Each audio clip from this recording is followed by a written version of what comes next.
Hello and good morning everyone. So recently हमने एक series start की थी सीडीपी बेस्ड, और उसी सीरीज़ का लेक्चर नंबर थर्ड है ये। इससे पहले पार्ट में हमने जीन प्याजे और उनके कुछ एमसीक्यू इंपॉर्टेंट एमसीक्यू क्वेश्चंस को प्रैक्टिस किया था। अब हम नेक्स्ट फिलोसफर और मनोवैज्ञानिक की तरफ बढ़ रहे हैं, जो कि हमारे हैं वाइगोस्की और उनकी थ्योरी जो कल्चरल डेवलपमेंट थ्योरी है उनके ऊपर। तो चलिए स्टार्ट करते हैं। अगर आप जनरली देखोगे तो वाइगोस्की की जो थ्योरी है वो आप लोगों को सिर्फ एस में ही समझ में आ जाएगी।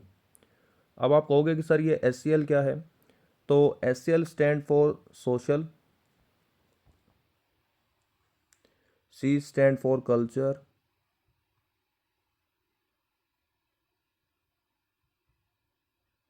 And L stand for language.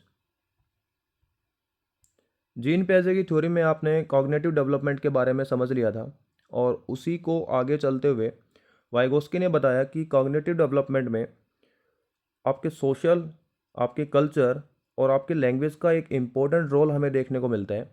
और इस लेक्चर में हम इसी एस को और ज़्यादा एलोबरेट करने की कोशिश करेंगे, और कैसे एक बच्चा एक कॉग्निटिव डेवलपमेंट की तरफ बढ़ता है, इन सब फैक्टर्स के यूज़ के बाद वो हमें यहाँ पे डिस्कस करना है।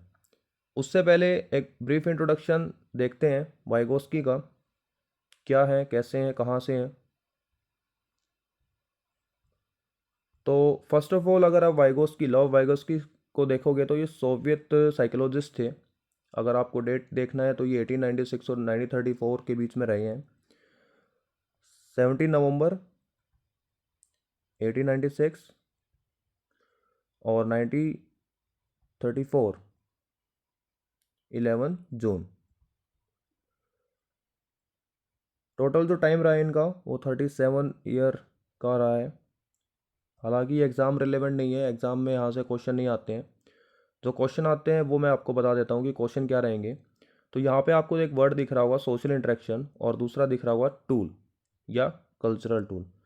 सोशल इंटरेक्शन का क्या मतलब है कि जो चाइल्ड है वो अपने आसपास के सोशल या अपने समाज के साथ किस तरह से इंटरेक्ट करता है और कैसे चीज़ों को समझता है। और यहाँ पे जो कल्चरल टूल है वो कैसे बच्चे की डेवलपमेंट में हेल्प करते हैं। अगर आप टूल देखोगे तो टूल भी दो टाइप आपको देखने को मिलेंगे। मैं यहाँ पे लिख दे रहा हूँ। फर्स्ट आपका डिजिटल टूल्स और आपके psychological tools. P stand for psychological tools.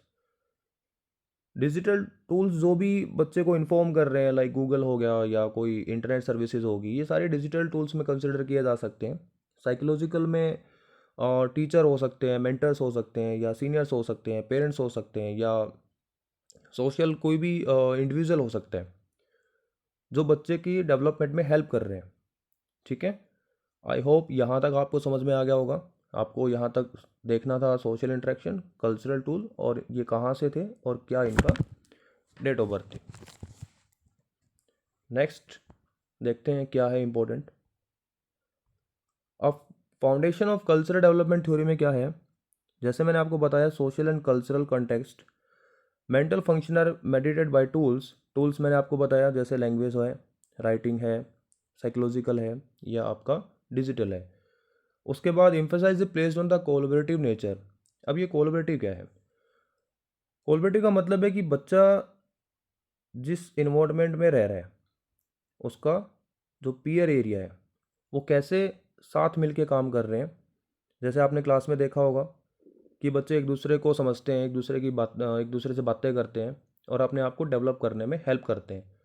वही है आपका कोलैबोरेटिव नेचर। ठीक है, अब यहाँ पे एक वर्ड आ रहा है ZPD या जोन ऑफ प्रोक्सिमल डेवलपमेंट। अब ये क्या है? देखो, आपको इसी थ्योरी में कुछ वर्ड्स देखने को मिलेंगे जो कि आपके ZPD है, MKO है और स्कैफोल्डिंग है। यहाँ से क्वेश्चंस आपको देखने को मिलेंगे, इसलिए ये थोड़ा सा इम्पोर्टेंट रहता है। तो ZPD क्या है? एक तरह से मदद, आप बोल सकते हो कि जो बच्चा मदद मांग रहा है। मान लो कि बच्चा कोई पजल सोल्व कर रहा है और उसका जो मेंटर है या उसका कोई टीचर है, और वो टीचर उस बच्चे को हेल्प कर रहा है, लेकिन हेल्प सिर्फ कितनी, किसी बच्चे को थोड़ा सा पुश करना है, थोड़ा सा इंडिकेट करना है किसी भी पजल या किसी भी क्वेश्चन को सोल्व करने के लिए, उसी को हम बोलते हैं ZPD। जो ये ZPD है, ये बच्चे को हेल्प करने में काम आते हैं या बच्चे को डेवलप करने में काम आते हैं। तो ZPD का मतलब है मदद मांगना। अब ये MKO क्या है? तो MKO का मतलब है मोर नॉलेजेबल या मोर नॉलेज अदर। ऐसे लोग जो कि हमसे ज़्यादा इंटेलिजेंट हैं, या ऐसा इंस्ट्रूमेंट जो हमसे ज़्यादा इंटरनेट है ज़्यादा इंटेलिजेंट है, सॉरी, ज़्यादा इंटेलिजेंट है, वो हमें हेल्प कर रहे हैं। अब हमें हेल्प कौन कर सकता है? या तो डिजिटल टूल हेल्प कर सकता है, या फिर हमारा कोई मेंटर हेल्प कर सकता है, वो MKO में आएगा। या अगर मैं इसको लिख दूं कि ये मदद मांगना है, ठीक है, MKO क्या है? More knowledgeable. कोई भी ऐसा पर्सन, कोई इंस्ट्रूमेंट जो मोर नॉलेजेबल है। अब इस स्कैफ होल्डिंग क्या है? स्कैफ होल्डिंग का मतलब है, जैसे बच्चे को मैंने बताया कि पजल सोल्व करने में हेल्प मिली है, तो ये हेल्प मिली है, मदद उसको मिली है, तो मदद का मिलना किस में आएगा? स्कैफ होल्डिंग, स्कैफ होल्डिंग में आएगा। ठीक है, तो आपको ये रिमेंबर रखना है, ZPD स्टैंड क्या, MKO स्टैंड क्या, और स्कैफ होल्डिंग क्या। एक पिक्चर है यहाँ पे, आप इजीली रिलेट कर पाओगे। फर्स्ट में देखने को मिल रहा है व्हाट आई कांट डू, कि बच्चा करने में अपने आप को इतना कंफर्टेबल नहीं समझ रहे हैं। लेकिन जोन ऑफ प्रॉक्सिमल डेवलपमेंट में what I can do with help, कि यहाँ पे हेल्प की बात आई है, बच्चे को हेल्प मिली है। उसके बाद आप देख रहे हो सेंटर में कि व्हाट आई कैन डू, कि बच्चा वो काम करने में अभी कंफर्टेबल है। इसी को हमने जोन ऑफ प्रॉक्सिमल डेवलपमेंट के नाम से समझा है। आई होप यहाँ तक आपको समझ में आया होगा। अब आ गया स्कैफोल्डिंग। हालांकि हमने पहले ही बात कर ली है, स्कैफोल्डिंग का मतलब क्या है? मदद का मिलना।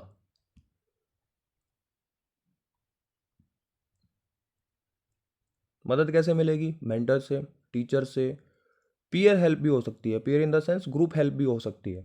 ठीक है, डेफिनेशन क्या है? Temporary support provide by teacher और peers to help the learners reach a higher level. Teachers आपको समझ में आता है। पीयर्स का मतलब है या अपना कोई फ्रेंड सर्कल जो हमें हेल्प कर रहा है किसी भी पजल में, किसी भी क्वेश्चन में, या कोई आंसर राइटिंग करते टाइम, तो वो पीयर हेल्प रहेगी।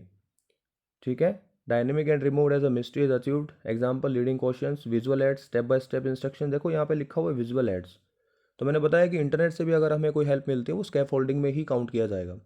सपोज ये क्लासेज आपको हेल्प कर रही हैं कुछ चीज़ें सीखने में या और ज़्यादा अच्छे तरह से डेवलप होने में, तो ये स्कैफ होल्डिंग ही कंसिडर किया जाएगा। उसके बाद नेक्स्ट देखते हैं। आई होप यहाँ पे आपको समझ में आ गया होगा, और अगर नहीं आ रहा है तो नेक्स्ट पिक्चर आपको अच्छे से समझा देगी या हेल्प करेगी। ये स्कैफ होल्डिंग ये है कि देखो एक टीचर है, बच्चे को हेल्प कर रही है, गाइड करके, हिंट देके और क्लू देके। अब देखो यहाँ पे वर्ड है हिंट है, गाइड है, क्लू है। आपको एकदम से बच्चे को हेल्प नहीं करना है। मान लो कि बच्चा कोई क्वेश्चन सोल्व कर रहा है और कहीं पे अटकता है, कहीं पे उसको दिक्कत आ रही है, तो सिर्फ आपको उसी स्टेप पे ही बच्चे को हेल्प करना है। ऐसा नहीं है कि आपने डायरेक्टली उस क्वेश्चन को सोल्व कर दिया, डायरेक्टली उस पजल को सोल्व कर दिया। आप सिर्फ उस बच्चे को हेल्प कर रहे हो as a clue, as a hint और एज अ गाइड।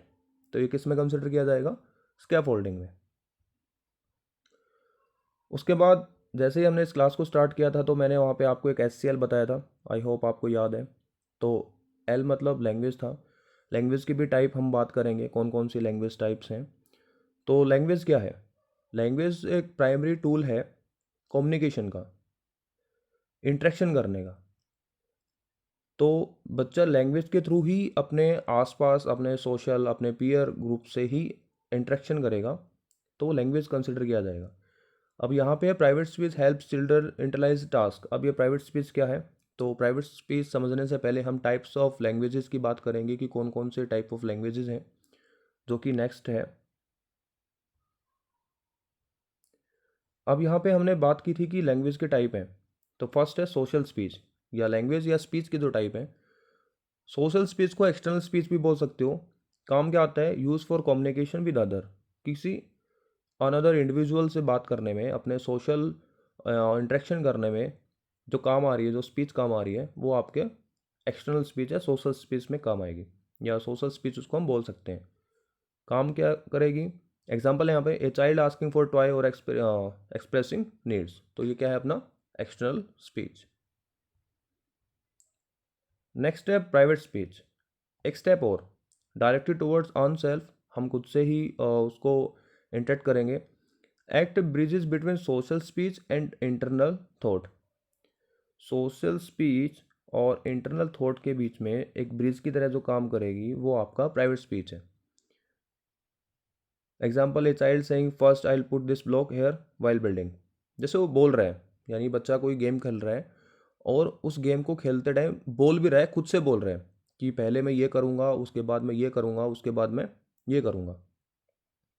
ठीक है, नेक्स्ट देखते हैं। आई होप प्राइवेट स्पीच आपको समझ में आ गई होगी।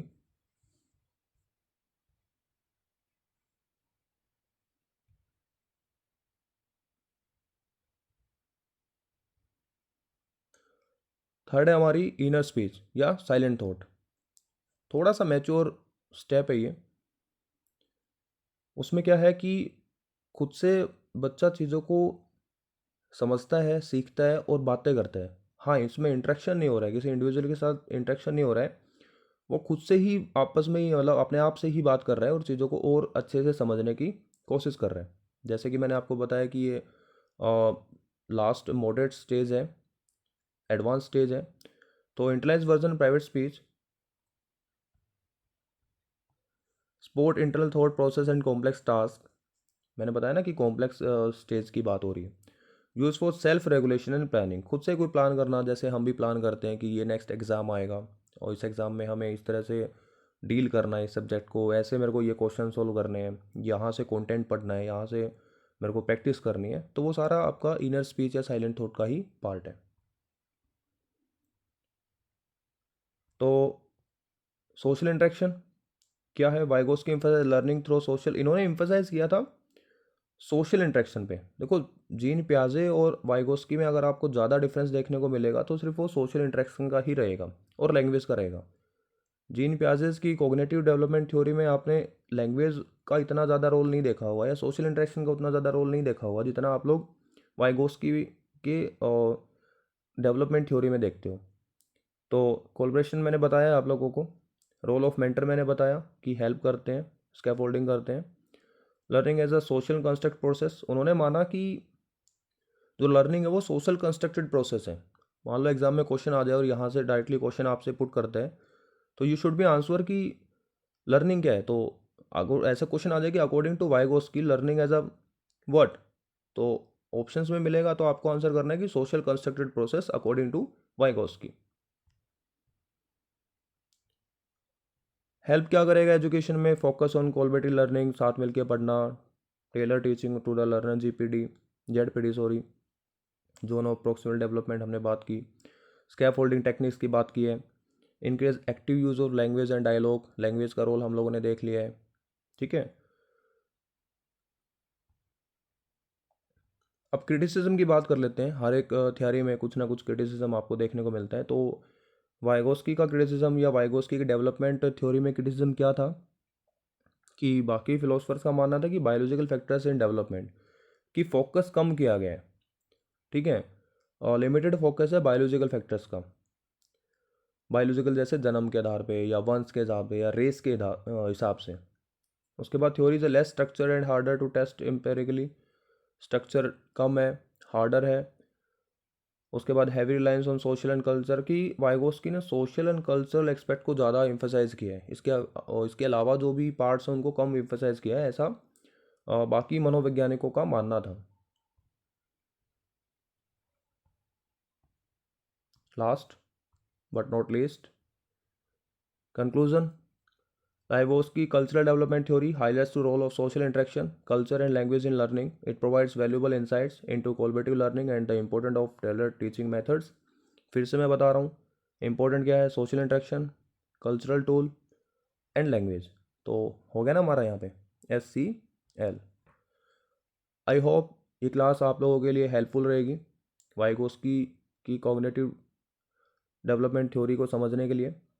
और इसके बाद जो हमारी नेक्स्ट क्लास होगी वो वाइगोस की कुछ MCQ questions, important MCQ questions के सॉल्विंग से रहेगी। सो अभी के लिए इतना ही, मिलते हैं नेक्स्ट क्लास में। Thank you, have a nice day.